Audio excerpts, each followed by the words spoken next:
శ్రీ గురుభ్యో నమః. హరి ఓం. ఈనాడు devotional channel వారికి ప్రేక్షకులకు మా యొక్క ధన్యవాదములు. మనం ఇది వరకు నిత్య పూజా విధానం గురించి త్వరలో తెలుసుకుంటామని ఇంతకు ముందే మీకు నేను సెలవిచ్చాను. ఇప్పుడు ఆ పూజా విధానం గురించి క్లుప్తంగా నాకు తెలిసినటువంటి విధానంలో నేను చెప్తున్నాను. ఇందులో ఏదైనా తెలియనటువంటి దోషాలు ఉంటే మమ్మల్ని క్షమించవలసిందిగా ప్రేక్షకులకు అందరికీ కూడా నా యొక్క మనవి చేస్తూ ఈ యొక్క విషయాన్ని మీకు తెలియజేసుకుంటున్నాను. శుక్లాం భరధరం విష్ణు శశివర్ణం చతుర్భుజం ప్రసన్నవదనం ధ్యాయేత్ సర్వ విఘ్నోపశాంతయే. మనము ఈరోజు నిత్య పూజా విధానం గురించి క్లుప్తంగా కొన్ని విషయాలు తెలుసుకోబోతున్నాం. ప్రప్రథమంగా పూజా విధానానికి కొన్ని పద్ధతులంటూ పూర్వం నుంచి మన పెద్దవాళ్ళు పెట్టారు. ఆ పద్ధతులు ఎటువంటివి అనగా స్నానము, సంధ్య, పూజా విధానం అని 3 పద్ధతులు. ప్రతి ఒక్కరూ కూడా ఈ యొక్క 4 వర్ణం వాళ్ళు ఉన్నారు. బ్రాహ్మణ, క్షత్రియ, వైశ్య, శూద్ర. వీరిలో బ్రాహ్మణులకు ముఖ్యమైనది ఉదయం ప్రాతకాలం లేవడం, నిద్ర లేచిన తక్షణం కాలకృత్యములు తీర్చుకొని స్నాన సంధ్యావందనాలు ఆచరించడం బ్రాహ్మణులకు నిత్య విధి. ఎవరైతే ఉపవీతం ధరించి ఉంటారో, అంటే యజ్ఞోపవీతాన్ని ధరించి ఉంటారో, వారందరూ కూడా ఉదయమే మేల్కొని స్నానం చేసి గాయత్రి జపం చేయడం మనకు ఒక పద్ధతి. ఆ పద్ధతిని అందరూ కూడా అనుసరించాలి.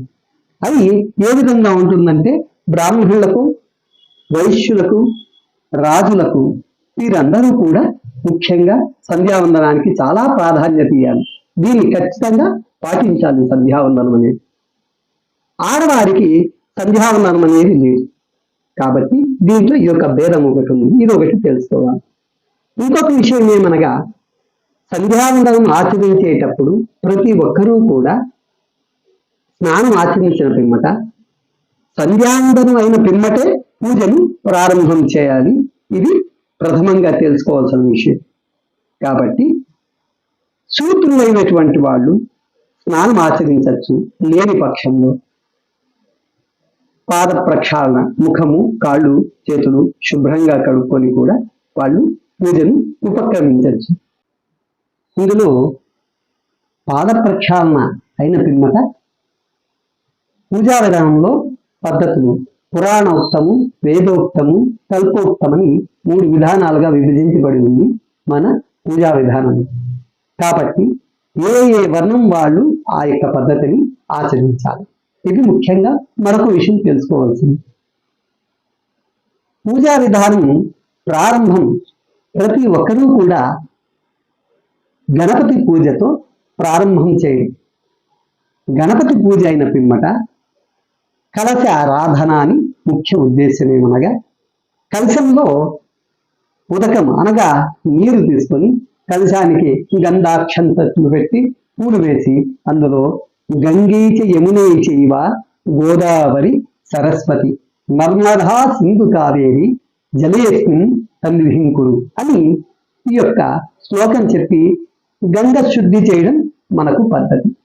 ప్రతి పూజా విధానంలో గంగ లేనిది, శుద్ధి లేనిది ఏ యొక్క పూజ జరగదు. కాబట్టి మనము గంగ శుద్ధి చేసుకొని గంగను ఆవాహన చేసి గంగను, యమునను, సరస్వతి, గోదావరి, నర్మదా, సింధు, కావేరి ఇన్ని గంగా జలాలను ఆ యొక్క ఉదక కుంభములోకి ఆవాహన చేయడం, తర్వాత పూజను ప్రారంభం చేయడం ముఖ్య ఉద్దేశం. ఇందులో గంగ శుద్ధి తీసుకున్న పిమ్మట పూజా ద్రవ్యములన్నీ కూడా మొదలు పూజా ద్రవ్యములు శుద్ధి చేసుకోవాలి. ఆత్మశుద్ధి, దేహశుద్ధి, అంతఃశుద్ధి, బహిశుద్ధి అని ఇన్ని శుద్ధులు ఉన్నాయి. ఇవన్నీ కూడా మనకు శుద్ధిగా ఉంటేనే ఆత్మశుద్ధి లేని ఆచారం అది ఏల, భాండ శుద్ధి లేని పాకమేల అని మనకు ఈ యొక్క సూత్రం తెలిసే ఉంది. పూజకు ఆత్మశుద్ధి శ్రేష్టం, వంటకు పాత్ర శుద్ధి శ్రేష్టం అని మన వాళ్ళు విభజించబడి ఉంది. కాబట్టి ఈ యొక్క విషయాన్ని మరి మీరు ఆలకించి తెలుసుకోవాల్సిన విషయం. స్త్రీలు పురుషులకు రెండు విధానాలని ఏం లేదు.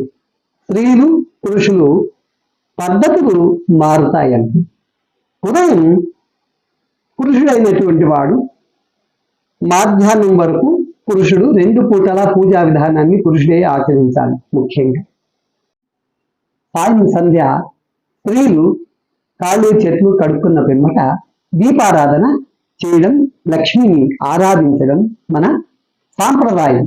కాబట్టి స్త్రీలు సాయం సంధ్య పూజ చాలా శ్రేష్టంగా చెప్పబడింది మన శాస్త్రం. ఇంకొక విషయం ఏమనగా, ఉదయం ఆ యొక్క స్త్రీ ఉదయం లేచిన పిమ్మట నైవేద్యానికి కావలసినటువంటి పదార్థములన్నీ కూడా వండడం ఒక పద్ధతి అయితే, ఆ యొక్క పురుషుడు మాధ్యాహ్నికం వరకు ఆ తెల్లవారి మధ్యాహ్నం వరకు పూజ ఆచరించి ఆ నివేదన చేసి ఆ యొక్క ప్రసాదాన్ని అందరూ కూడా స్వీకరిస్తాం. ఇది అందరూ కూడా తెలుసుకోవాల్సిన మరొక విషయం.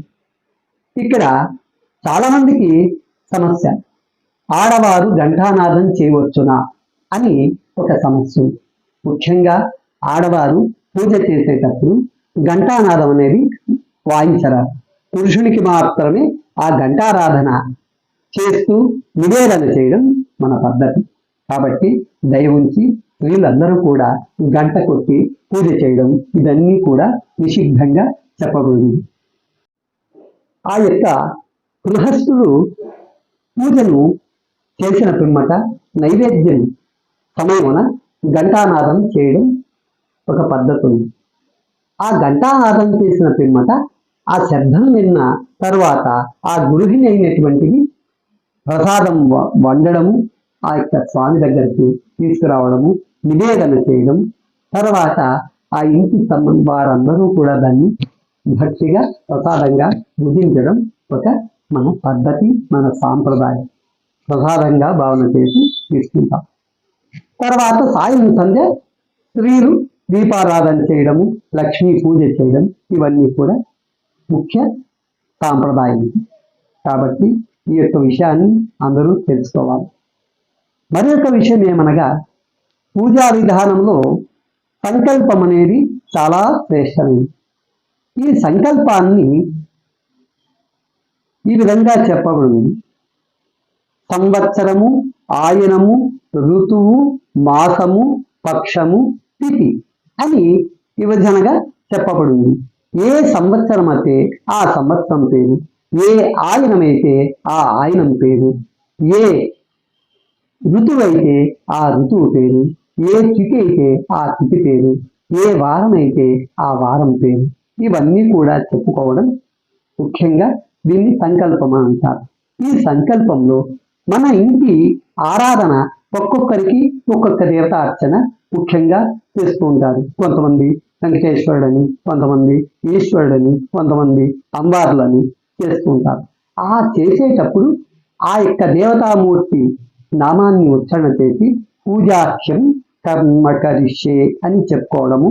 గోత్రము ప్రవర అనగా గోత్రం, ఇంటి యజమాని పేరు, భార్య పేరు, ఆ యొక్క సంతానం పేర్లంతా కూడా చెప్పుకొని పూజలో పూజాఖ్యం కర్మకరిష్యే అని చెప్పుకోవడం. తర్వాత పూజను ప్రారంభం చేయడం ఒక పద్ధతి. దీపము, ధూపము, నైవేద్యము దీనికి ముఖ్యంగా కావాల్సినటువంటి పూజా విధానానికి ముఖ్య పద్ధతులు. ఇవి తెలుసుకున్న పిమ్మట ఈ పూజను ఈ విధంగా ప్రారంభం చేసుకొని అందరూ కూడా ఆ స్వామి అనుగ్రహంతో సర్వేజన సుఖినో భవంతు.